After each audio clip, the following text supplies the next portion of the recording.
Now that we know what part of the foot to kick with and where to kick, we're going to put these together in some combinations for you to practice.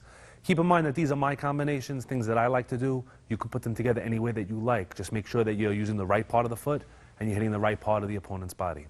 First combination is going to be knee to the side and spleen 11 kick.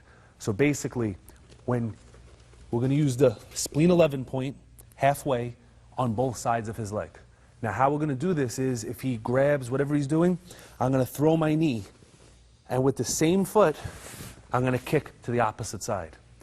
The reason this works so well is that when I bring the knee up for the first kick, it chambers for the side kick to follow. So I don't have to take any extra steps. If I wanted to do something else after I threw the knee, I'd have to put my foot down. Instead of putting my foot down on the floor, I put my foot down on him.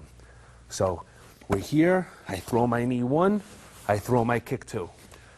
A good follow-up to this, even though it's not exactly a pressure point strike, is to go 1, 2, right up the middle. Using your shin bone, aim for the groin. Usually we don't strike that as a target because most people turn and move and protect, but when his feet are in this position, there's not very much you can do to defend against it. So it's prime target there. So let's turn a little bit. Let's show it from a different angle one more time.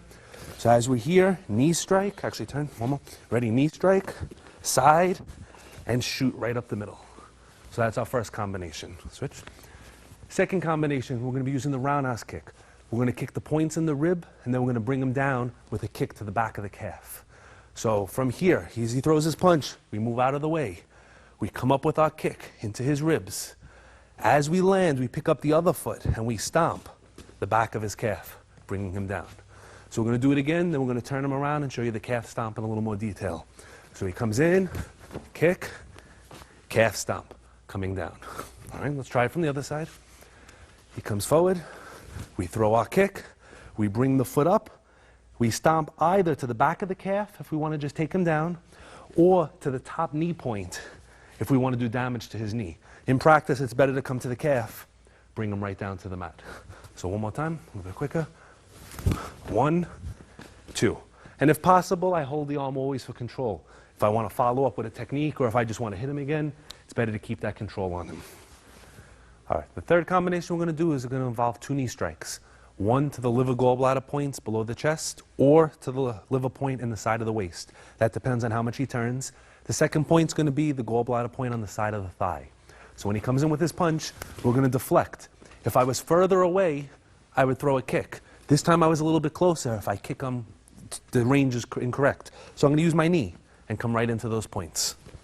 So he punches, knee. As soon as I land, I grab him for control. And with my other leg, I knee the side of his thigh. So we're going to do it once again, then we're going to turn him around. We move to the side, knee, control, knee the side of his leg. Let's try it from the other side. Turn this way. Okay, he comes in. We're going to deflect, knee to the ribs, knee strike to the side of the leg. Ready? A little bit quicker. Step out, knee, and knee. And you can see he's perfectly set up for a follow-up immediately. Keep in mind, though, if I did my job right, this knee alone can drop him to the ground unable to breathe. This knee will certainly take the legs out from him. So we practice to do 2, 3, 4, 5 techniques, but the goal is to make one technique work instantly. All right, let's switch back. Next combination we're going to do is a double combination. This is very advanced. This is for the people that are very good at kicking. When he throws his punch, we're going to deflect, and we're going to throw our roundhouse kick towards his belt, to the conception vessel points. The reason I'm doing this is I want him to lean forward a little bit.